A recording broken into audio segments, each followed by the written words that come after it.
gusto mong matuto ng social media management and marketing and you're willing to pay pero sana naman yung worth it, yung karapat-dapat, yung hindi ka matatapos ang training na nag-iisip na yun na yun. Hi, Mary here and everyday nagpo-post ako ng bagong video so pwede nyo sundan na some sort of roadmap kung gusto nyo na maging freelancer, virtual assistant, or gusto nyo na mag-work from home gamit ng computer at internet. Tanong tayo ni D.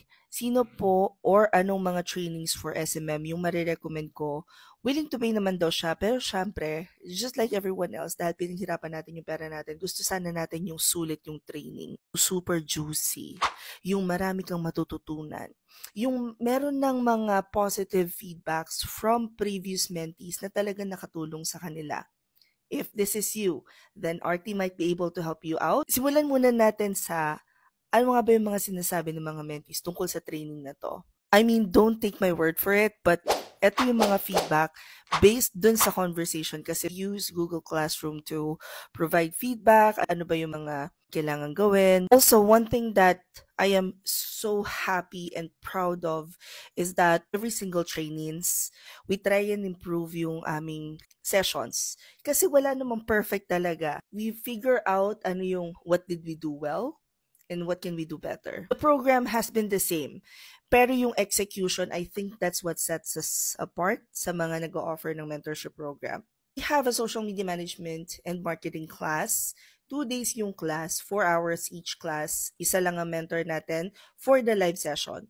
In any case na hindi ka available na mag-take ng live session, you can always check out the recording that's usually posted about 2-3 days after the actual training. And after the live session, meron kayong 2 weeks na internship where you guys will be doing tasks for real clients.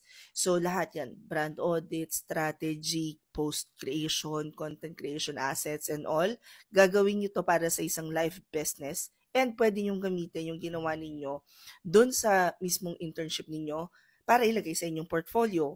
Speaking of portfolio, so after ng 2 weeks na internship ninyo, you guys will have to wait for an application book session. After the application book, so turuan ko kayo kung paano mag-apply, paano mag-create ng lahat ng gagamitin ninyo para mag-apply. Magkakaroon kayo ng final activity na isasubmit ninyo. Pagkatapos nyo may submit yung final activity, you guys will have your scheduled one-on-one mock interview with me. Alam ko, minsan bitin, but since nasa Google Classroom tayo, as long as nag-i-exist yung Google Classroom na yon, you have full guidance from the mentors themselves. And what would you normally do is, may questions kayo about a particular client, you guys would be able to ask them then via Google Classroom. So, we try to be as responsive as possible sa mga questions ng mentees namin, almost 24/7 unless ma-miss namin yung timeline na yun for whatever reason. Anyway, everything that I mentioned, it's only 999 pesos.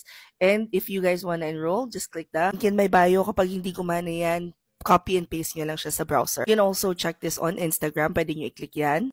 Kung sa Facebook nyo naman napanood to, pwede nyo i-check yung caption. At kung sa YouTube nyo naman nakita to, check yung description box. Yes, I also post on my LinkedIn account. I'm also on Threads. But if you want to know where the kalat happens, it's right on Twitter. You guys will then be taken to this page. Hover nyo lang pataas hanggang sa makita ninyo open classes. Pagkatapos makikita nyo na dyan, social media management level 3 siya, 999 pesos lang. I-click nyo lang. Ando na yung form, nandun na rin yung course outline. If you have other questions about this class, comment them here. And if you feel that this is something that would definitely help your journey, then go ahead and join the class na kasi magko-close na yung class ng SMM this coming week kasi mag-start na yung next class. Pero nandiyan na rin, nakaplot na rin yung ibang schedules. Anyway, hope this helps. Comment any questions you guys have about working from home. Follow for more work from home chismis. Bye!